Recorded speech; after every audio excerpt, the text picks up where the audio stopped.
Welcome to Esoteric Guardian. Today we will delve into one of the most enigmatic topics of ancient esotericism, the forgotten aeons of Gnosticism, abstract and divine entities that once formed the core of a cosmology, seeking to decipher the mysteries of existence. Throughout this analysis, we will explore how these divine principles emerged from the human mind, how their stories intertwine with universal mythologies and philosophies, and what they mean for those seeking a deeper connection with the transcendent. Invite you to stay until the end, because what we discover together may change our perspective on spirituality, creation, and the purpose of our lives. Gnosticism emerged in the early centuries of the Christian era, a time of great cultural and intellectual exchange. It is often considered a religious and philosophical movement that fused elements of Judaism, early Christianity, Neoplatonism, and the mystery religions of the East. Its primary focus was not blind faith, but knowledge or gnosis, which enabled individuals to discover their true spiritual nature. At the heart of this cosmology are the aeons, divine entities that represent attributes of the supreme God, known as the invisible monarch, the One, or simply the Source. This God, in its perfection and purity, cannot be comprehended by the human mind nor directly interact with the material world. But in the act of creation, not through will, but through emanation, these divine principles were generated. Each aeon is a manifestation of the essence of the supreme God, and together they form the pleroma, a Greek term meaning fullness. The pleroma is not a physical place, but a state of existence where everything exists in perfect harmony. In this realm of light and perfection, the aeons operate as dynamic forces defining the aspects of divine reality, love, truth, wisdom, grace, and more. The aeons are not anthropomorphic figures in the traditional sense, like the Olympian gods or the Egyptian pantheon. Rather, they are abstract principles, yet profoundly alive. Each aeon has a specific function, and together they reflect the totality of the divine. Among the aeons, Sophia stands out, her name meaning wisdom.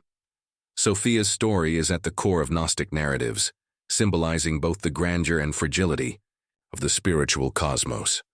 According to Gnostic texts, Sophia, driven by a desire to understand and reach the invisible monarch, acts outside the established order of the pleroma. Her actions create an imbalance, and from her error emerges Yaldabaoth, the demiurge, a flawed entity responsible for the creation of the material world. Yaldabaoth, ignorant of his origin and filled with arrogance, proclaims, "I am the only God." Thus he begins to shape an imperfect universe, a physical cosmos rife with chaos, suffering, and limitations. Gnostics view this world as a prison, designed to keep souls trapped in ignorance. Sophia, filled with remorse for her mistake, is exiled from the pleroma. However, she is not abandoned. The other aeons work to restore balance, sending Christ, another central aeon, to bring gnosis to humanity. Sophia's fall is not merely a cosmic tale, but also an allegory for the human condition, the quest for understanding, the error, the fall, and ultimately the possibility of redemption. In the realm of gnosis, much is said about the archons, those dark forces that govern the material world and perpetuate ignorance. Yet, little is mentioned of the aeons, the luminous pillars of the pleroma, the realm of divine perfection. While the archons are well known for their oppressive role, the aeons, in contrast, have faded into obscurity, despite being the core of Gnostic cosmology and the bridge between the eternal and the manifest. The aeons not only represent the structure of the pleroma, but also embody the principles that uphold spiritual order and guide souls toward redemption. Unlike the archons, the aeons do not operate in the material realm, but in a higher plane, in perfect harmony with the invisible monarch. The aeons are emanations of the supreme God, entities not created through deliberate will, but arising from the overabundance of divine perfection. This process of emanation reflects the fullness and harmony of the pleroma, where each aeon represents an aspect of the divine being. Phythos, known as depth, is the first aeon and the most abstract principle. Phythos symbolizes the infinitude of the invisible monarch, the pure potentiality of the divine, without limits or defined form. From Phythos emerges Barbello, the first active emanation, embodying receptivity and wisdom. Barbello is regarded as the universal mother, the vessel of divine intentions and the matrix of all things. She initiates duality within the pleroma, establishing a model of complementary forces that repeats in subsequent emanations. As this divine hierarchy unfolds, nous, or mind, takes a central role, introducing the capacity for self-awareness within the pleroma. Nu represent the act of divine contemplation, the moment when the invisible monarch becomes conscious of itself. This self-understanding gives rise to logos, the word, which organizes the abstract thought of nous into concepts and establishes cosmic order. Logos serves as the bridge between the abstract and the manifest, the force that allows divine wisdom to take shape and communicate its essence. Sophia, or wisdom, is perhaps the most dynamic and controversial aeon, as we discussed earlier. She represents the quest for knowledge and the struggle to comprehend the divine, but also symbolizes the dangers of transgression and imbalance. In her attempt to attain absolute knowledge, Sophia acts outside the order of the pleroma, creating a disturbance that results in the demiurge, Yaldabaoth, and the material cosmos. Despite her error, Sophia remains a central figure in the redemption of the universe, as her story serves as an allegory of the fall and the return to unity. She embodies both the fragility of wisdom and its capacity for transformation and restoration. Christ, on the other hand, is the aeon that embodies redemptive light. He should not be confused with the historical figure of Jesus. In Gnosticism, Christ is the universal principle of love and redemption sent to guide human souls back to the pleroma. While Sophia represents the search and the error, Christ symbolizes the solution and the path to fullness. His role is to awaken the divine spark within each individual, reminding us of our true nature and origin. Beyond these principal aeons, the pleroma includes a variety of lesser forces operating in complementary pairs. These pairs, such as truth and grace, life and wisdom, or prophecy and knowledge, ensure the cohesion of the pleroma and reflect the complexity of the Gnostic system. Though they lack the prominence of figures like Bethos or Sophia, these minor aeons are essential to the balance and functionality of the divine realm. The contrast between the aeons and the archons underscores the central dynamic of Gnosticism. While the archons work to keep souls trapped in deception and suffering, the aeons represent truth, light, and fullness. Through the aeons, human souls can remember their divine origin and find their way back to the pleroma. But the aeons are not merely cosmic principles. They also have a psychological and spiritual dimension.